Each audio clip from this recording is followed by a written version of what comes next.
Wow, it has been a long time, hasn't it? Lots has happened since the flood of 2021. Some good, some bad. Sad news, I lost my granny on August 4th, 2022. She died peacefully in her sleep. It was just before her 102nd birthday. Sad because she was my last living relative to be a native Ukrainian speaker. Ukrainian was her first language, and so her little brother, who is 100 years old, is my now last living relative, but I'm not as close to him as I was to her. So it's kind of a bummer. I did see her a week before she died. Was able to say I love you and goodbye. And a week later, she basically just slept the rest of the week. She did know me. She has dementia, but she did recognize me.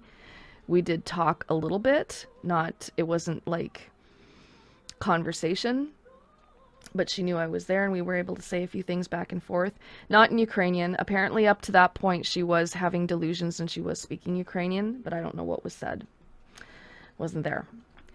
Anyway, yeah, I didn't want to make this a video about everything I've been up to. What I want to talk about, actually, just to get my mind off of that and talk about something, I want to steal an idea from the first 1,000 hours managed by Franklin, who used to be a Duolingo user. He had once posted how much does it cost to learn a language? Now, what triggered this was I got an email that there's another class in September. I'd taken two different classes with this group. And they use a certain textbook. And I thought, maybe I'd like to buy my own textbook. And there's a set of 3, and maybe it would be better than looking at the Google Docs or whatever they have a link to and trying to print, because the person who scanned it, everything's all crooked and stuff. I thought, kind of like having my own stuff. So I went online to go and look at these books, and it turns out that they are approximately $150. Oh yes, everything's in Canadian dollars, by the way. So if you're watching this and you're not in Canada, sorry. I'm using Canadian currency when I refer to everything here. So I thought, $150 sounds like a lot of money, but what have I spent so far? And I thought of Franklin in first 1,000 hours, and he broke down everything that he had spent learning Spanish, and I'm going to do that now.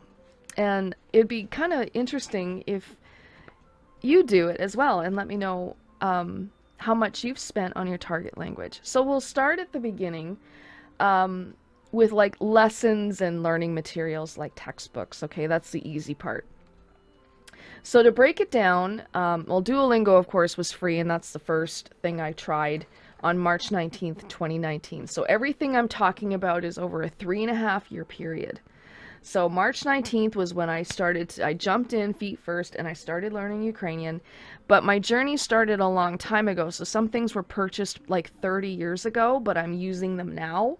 So I'm still going to condense that to be part of my learning experience right now, from March of 2019 up until right now. Okay, pardon me. italki was when I started to really spend money. So in order to hire a tutor, you have to fill your wallet on the site, and then you've got like credits that you can apply to each tutor. So because everything was in US dollars, I had to convert it to Canadian. So I have spent approximately, in total, for online classes and the one I took in Vancouver online on Zoom, I've spent 2 classes there. Altogether, it's come to $932. So what happened was Olesa, I've done 40 lessons with her. That came to about $500 over the last 3 years.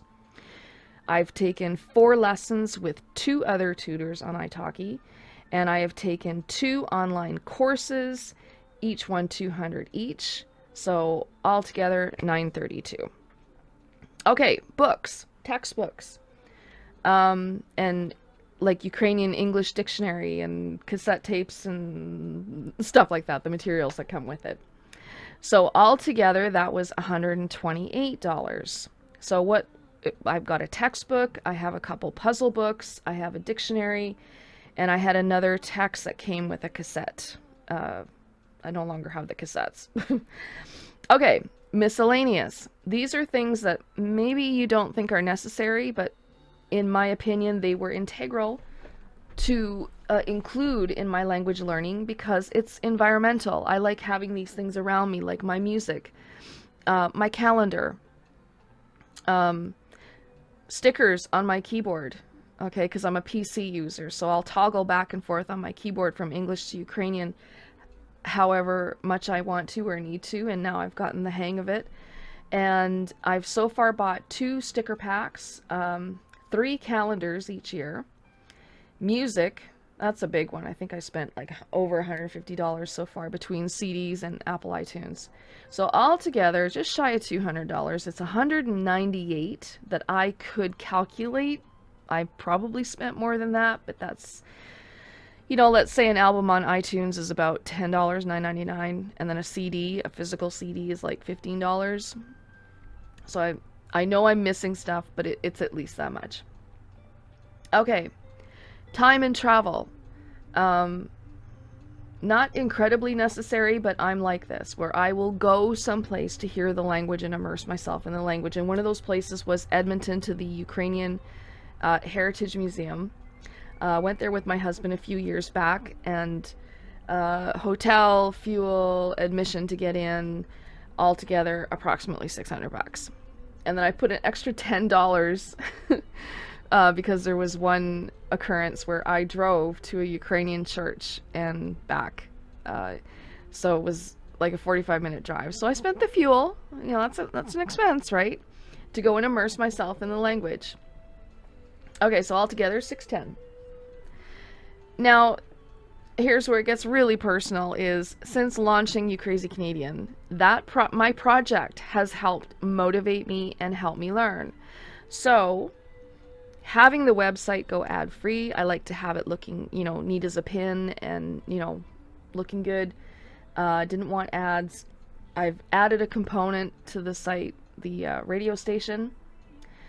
And altogether, the cost of the website each year, along with the radio station, and the records I found at a secondhand store that actually once belonged in the family, altogether that over 3 years has cost $310. Actually, it's more like 2 years because I launched the site. When did I launch it now? 2020? At the end of 2020, I think. Okay, so far, grand total.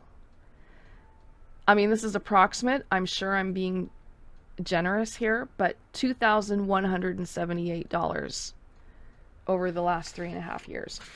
That's not to include internet, because we all have internet, right? But if you want to get really picky and start adding things, how about adding the headset and mic that you use when you have to go and take your course or listen to YouTube or something?